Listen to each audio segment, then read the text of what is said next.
नमस्कार, आप देख रहे हैं नवदीप टुडे न्यूज़ और मैं हूं आपके साथ शाया परवीन। लगातार 4 महीने हो गए हैं और जो किसान जो हैं वो लगातार धरने पर बैठे हुए हैं। दिल्ली की जो सीमाएं हैं, गाज़ीपुर बॉर्डर, टिकरी बॉर्डर और सिंघू बॉर्डर, उस पर बैठकर वो अपना धरना प्रदर्शन 4 महीने से जारी रख रहे हैं।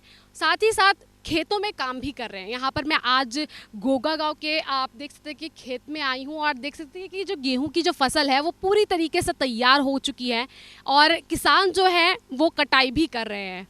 और लगातार 4 महीने हो गए हैं और सरकार और किसान के बीच जो कई दौर की वार्ता थी वो फेल हो गई है, लेकिन अब तक इसका कोई समाधान नहीं निकला है।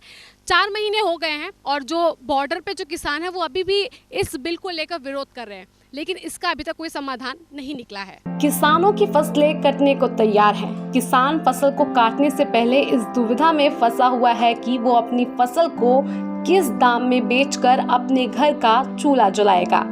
एक तरफ किसान अपनी फसल को देखकर खुश है, तो वहीं दूसरी तरफ सरकार द्वारा लागू की गई मिनिमम सपोर्ट प्राइस किसानों के लिए चिंता का विषय बन गई है। इस वक्त आप देख सकते हैं कि जो पूरी जो फसल है वो तैयार हो गई है। गेहूं की फसल पूरी तरीके से तैयार हो गई है और किसान जो हैं, जो कुछ महिलाएं हैं और किसान यहाँ पर जो हैं वो कटाई कर रहे हैं। तो मैं यहाँ पर हमारे साथ कुछ किसान भी मौजूद हैं, उनसे बातचीत कर लेते हैं। गेहूं की जो फसल है पूरी तरीके से तैयार हो गई है, आप कटाई कर रहे हैं और तो अब क्या करेंगे, इसको कैसे बेचेंगे मंडी में? क्या उसी रेट पर जो सरकार ने अभी जो क्योंकि जो अलग अलग जो सीमा पर जो है किसान है वो धरना प्रदर्शन कर रहे हैं, तो इन फसलों को आप कैसे बेचेंगे, क्या करेंगे इनका? मैडम, पहले तो फसल तो हम इसलिए काट रहे हैं ताकि ये फसल बाल देखो कितनी ज़्यादा बुरी तरह से आ गई है, ये टूट के नीचे ना पड़ जाए, ख़राब ना हो जाए, इसलिए हम इसको अपने हाथों से काट रहे हैं। रही बात एमएसपी की, मैंने कई बार अपने माध्यम फेसबुक के माध्यम से भी सरकार को बोला है और अपने जितने भी किसान भाई हैं उनको भी बोला है, जैसे भी ये एमएसपी रेट तय होता है तभी हम मशीन ला के कंबाइन फिरवाएंगे और जितना हाथों से कटेगा उतना हाथों से काटेंगे। लेकिन हमने काफ़ी गुहार लगाने के बाद भी सरकार एमएसपी नहीं दे रही है हमें।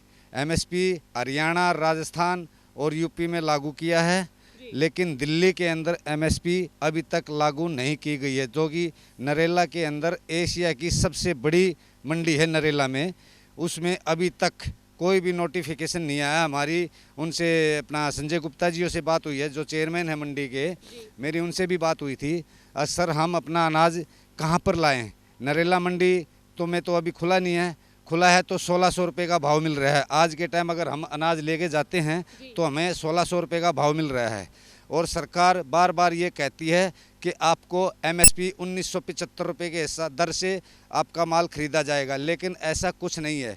दिल्ली सरकार भी झूठी है और सेंटर सरकार भी बिल्कुल झूठी है। ये बेवकूफ़ बना रहे हैं किसानों का भी और पब्लिक का भी। हमें तो नहीं लग रहा कि ये एमएसपी रेट हमें मिल जाएगा। जी बिल्कुल, अगर मैं बात करूं कि लगातार जो सरकार है वो इस बिल के पक्ष में है, वो ये कह रही है कि ये बिल जो किसानों के हित के लिए है। वहीं जो आप हैं, आप किसान हैं और आप ये कह रहे हैं कि अभी तक मंडी में एमएसपी की जो रेट है वो तय नहीं की गई है, तो फिर क्या करेंगे आप? इन फसलों का क्या होगा, किस तरीके से बेचेंगे? आपके कोई प्राइवेट सेक्टर है, कुछ इस तरीके से बताइए सर। कोई ऐसा प्राइवेट सेक्टर नहीं है मैडम हमारा। अब तो देखते हैं जैसे भी बिकता है, ये परेशान है गरीब आदमी, किसान बिल्कुल मर चुका है।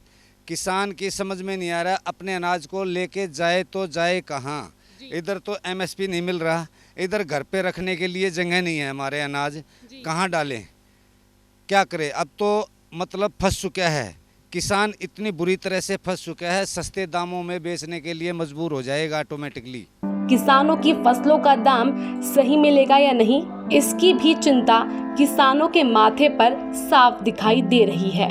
आमतौर पर किसान अपनी फसल को बेचता है तो उसे फसल का वाजिब दाम मिल जाता है और यही वजह है कि देश का किसान लगातार घाटे की तरफ जा रहा है। गेहूं की फसल पूरी तरह पक गई है और किसान उसे दोपहर में काट रहा है ताकि वो अपने फसल को बेचकर अपने परिवार का भरण पोषण कर सके। इस वक्त आप देख सकते हैं कि मेरे पीछे जो है गन्ने की फसल पूरी तरीके से तैयार है और जो किसान है वो कटाई कर रहे हैं। अब यहाँ पर मेरे साथ जो किसान हैं उनसे भी बातचीत कर लेते हैं। फसल जो गन्ने की है वो पूरी तरीके से तैयार हो गई है, क्या दरों पर आप बेच रहे हैं? मंडी में बेच रहे हैं या बाहर?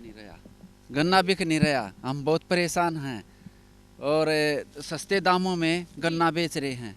सरकार तो बार बार कह रही है कि ये बिल हित के लिए है, एमएसपी दरें हैं, तो इस पर क्या कहना है? नहीं, इसका कोई रेट तो नहीं मिल रहा ना। ये तो वैसे रेडी वेडी वाले सो ऐसे देना पड़ रहा हमने 20 किलो 15 किलो 25 किलो हैं, और मिल में कुछ गन्ने का रेट नहीं है। जी। हम परेशान हैं। अब ये बो तो लिया, ये भी इसमें तो हमारी लेबर का खर्चा भी नहीं निकलता, हमारा भी नहीं निकलता, खाद का पानी का किसी भी चीज़ का हमारा इसमें खर्चा नहीं निकल रहा। मतलब कि बिल आने के बाद जो सरकार जो बार बार ये कह रही है कि एमएसपी है, तो मतलब नहीं, वो नहीं जी, कुछ नहीं है। बिल आओ, इतना बिल आ रहा है, इतना वो हो रहा है, खाद पानी सब कुछ में हम बहुत परेशान हैं। उनका भी हमारा पूर्ति नहीं हो रही। मंडी में ये फसल बेच रहे हैं या ऐसी कहीं नहीं बेच नहीं, रहे हैं? मंडी में नहीं बेच रहे हम, ये तो वैसे बेच रहे हैं हम लोकल आदमी से 15 किलो 20 किलो वैसे कम दरों पर। 40 किलो। हाँ, और ये भी इसलिए बेच रहे हैं कि हमारे पास कोई और जरिया नहीं है, नौकरी का नहीं, कुछ नहीं है। जी। हाँ भैया, हम तो इसलिए बेच रहे हैं, अपना खर्चा पानी बच्चों का निकला है। जी बिल्कुल। तो ये इनका कहना है कि सरकार जो है वो बार बार ये कह रही है कि एमएसपी दरें जो हैं वो लागू है, उस पर बेचिए, मंडी खुला हुआ है, लेकिन वहीं आप देख सकते हैं कि गन्ने की फसल, गेहूं की फसल पूरी तरीके से तैयार है, लेकिन उनका ये कहना है कि मंडी में एमएसपी की दरें तो लागू ही नहीं है, तो वो किस रेट पर बेचेंगे?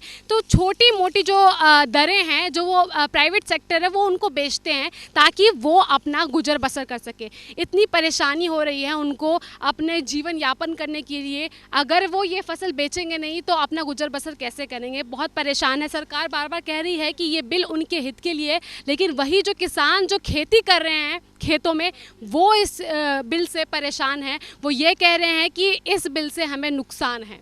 कैमरा पर्सन लोकेश ठाकुर के साथ में साया परवीन, नवदीप टुडे न्यूज़, दिल्ली।